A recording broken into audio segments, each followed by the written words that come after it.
នៅក្នុងវីដេអូនេះបងប្អូននឹងដឹងអំពីសាច់រឿងចំនួន2សាច់រឿងទី1គឺពាក់ព័ន្ធជាមួយនឹងកីឡាករពេជ្រសម្បត្តិហើយទី2គឺពាក់ព័ន្ធជាមួយនឹងកីឡាករផានសង្ហៈដូច្នេះដើម្បីកុំឲ្យខាតពេលយូរតោះយើងទៅតាមដានស្ដាប់ទាំងអស់គ្នាបងប្អូនប្រហែលជាបានដឹងរួចមកហើយតាក់ទងជាមួយនឹងកីឡាករពេជ្រសម្បត្តិនិងកីឡាករផានសង្ហៈទើបតែប្រកួតបាទចប់កាលពី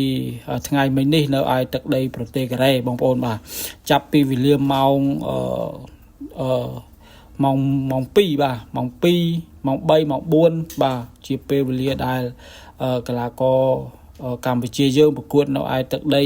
ប្រទេសកូរ៉េហើយសម្រាប់ម៉ោងពេលវេលានៅស្រុកខ្មែរប្រហែលជាម៉ោង12បាទថ្ងៃមិញណាបងប្អូន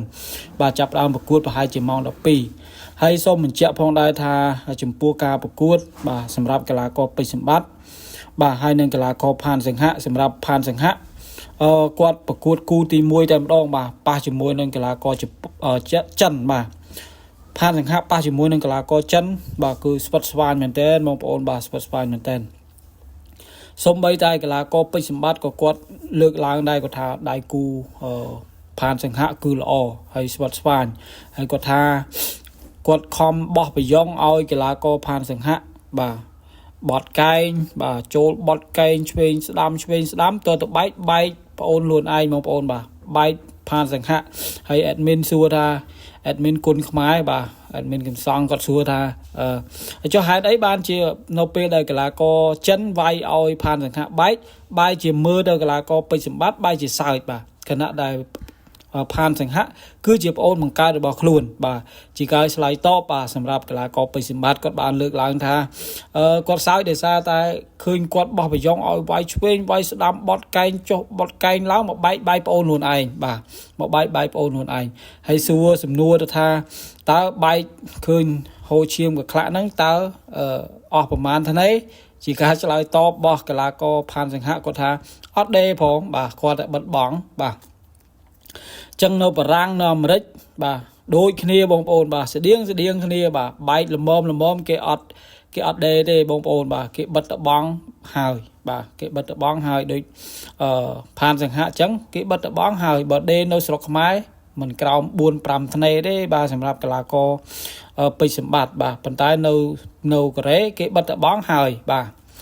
ចឹងតាក់ទងជាមួយនឹងផានសង្ហៈប៉ុណ្ណេះបាទហើយពាក់ព័ន្ធជាមួយនឹងកីឡាករពេជ្រសម្បត្តិបាទពេជ្រសម្បត្តិបន្ទាប់ពីចប់ការប្រកួតបាទឃើញគាត់ចែកអាវគុណខ្មែរបោះបាទជូនបងប្អូនអ្នកទៅចូលរួមទស្សនាផ្ទាល់បាទហើយគាត់បោះនេះដោយសារតែមានអត់គ្រប់គ្នាបាទបើចែកគ្រប់អញ្ចឹងមានអីមានតែបោះបាទអ្នកណាចាប់បានអ្នកនឹងយកអញ្ចឹងទៅណាបងប្អូនបាទ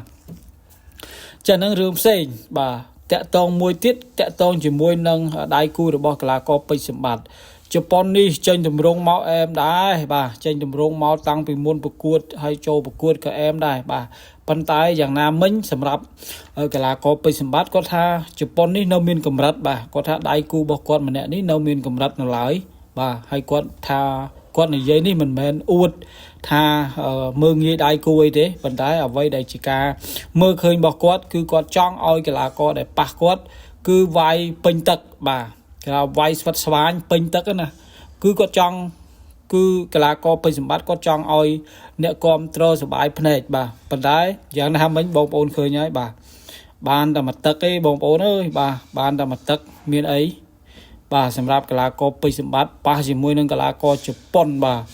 ចេញផ្លែមកដេតាចេញមកអែមដែរបងប្អូនបាទតែយ៉ាងណានៅតែទប់កីឡាករពេជ្រសម្បត្តិអត់ជាប់បាទអញ្ចឹងជាលទ្ធផលការប្រកួតបាទរបស់កីឡាករកម្ពុជាយើងទាំង6រូបនៅឯទឹកដីប្រទេសកូរ៉េលើកនេះគឺថាជារឿងល្អមែនទែនបាទធ្វើបានល្អមែនទែនបាទកីឡាករទាំង6រូបរបស់កម្ពុជាបាទឈ្នះបន្ទុតែកីឡាករផានសង្ហៈឯក្រៅទៅពេលនោះឈ្នះសន្លប់ទាំងអស់បងប្អូនបាទឈ្នះសន្លប់ទាំងអស់មានកីឡាករបឺតសង្ឃឹមមានកីឡាករខំនេករាជបាទមានកីឡាករមឿនសុខុចបាទអញ្ចឹងអែមែនតើបាទអែមែនតើបងប្អូនបាទអញ្ចឹងវីដេអូនេះមានតែប៉ុណ្្នឹងទេហើយក៏សូមអធិស្ឋានរាល់កំហុសខុសឆ្គងសម្រាប់ការអធិប្បាយរបស់ខ្ញុំបាទនៅពេលនេះខ្ញុំបាទសូមអរគុណសូមជម្រាបលា